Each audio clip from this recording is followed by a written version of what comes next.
When we look at how the spirit world work with mediums, I think the demand of a medium in what they want to say and the expression of the spirit world of what they want to actually convey to their loved ones is quite a difference.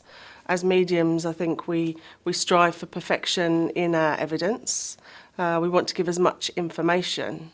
But I think with the spirit world, if I was in the spirit world, I would probably say a very different thing to a working medium, as I am, of all the things that I strive to believe would be evidence and information that would prove to someone their existence.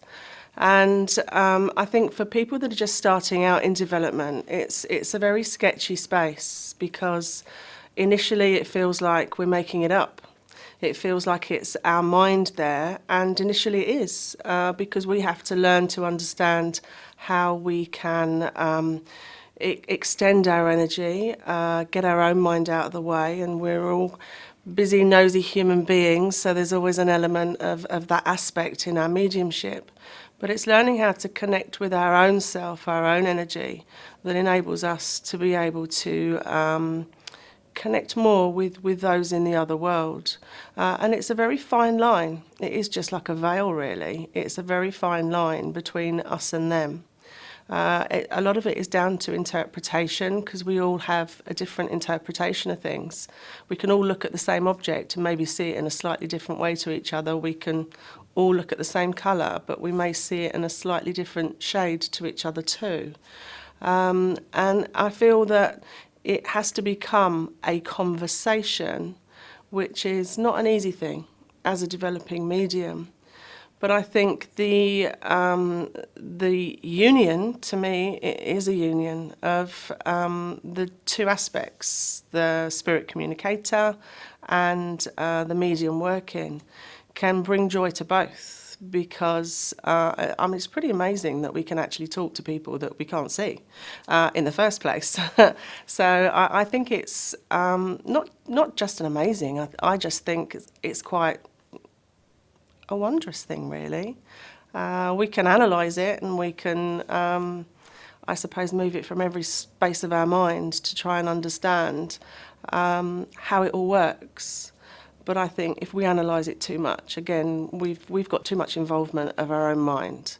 I also feel that with particularly beginners or people that don't understand what I would call the mechanics of mediumship, it's more about learning about themselves first, because I feel there's a big personal growth when communicating with the spirit world, and we have to work on ourselves to be able to achieve the not just the expression, but the real connection with the other world.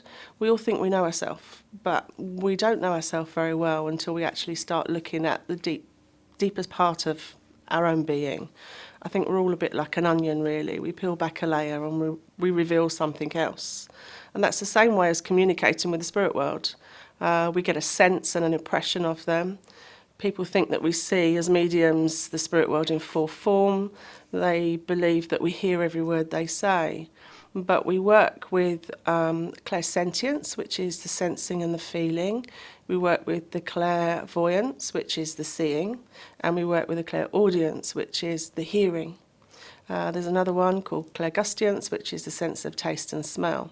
And all those become faculties, if you like, aspects of our work.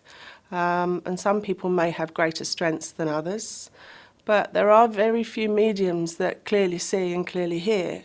Most of our work is clairsentience, so that is the greater part of that sensing and feeling and just our awareness. So there are times when it does feel like it's a one-way conversation, because as mediums we want to ask lots of questions, but equally as nosy human beings we ask a question and our logical mind wants to come in and answer.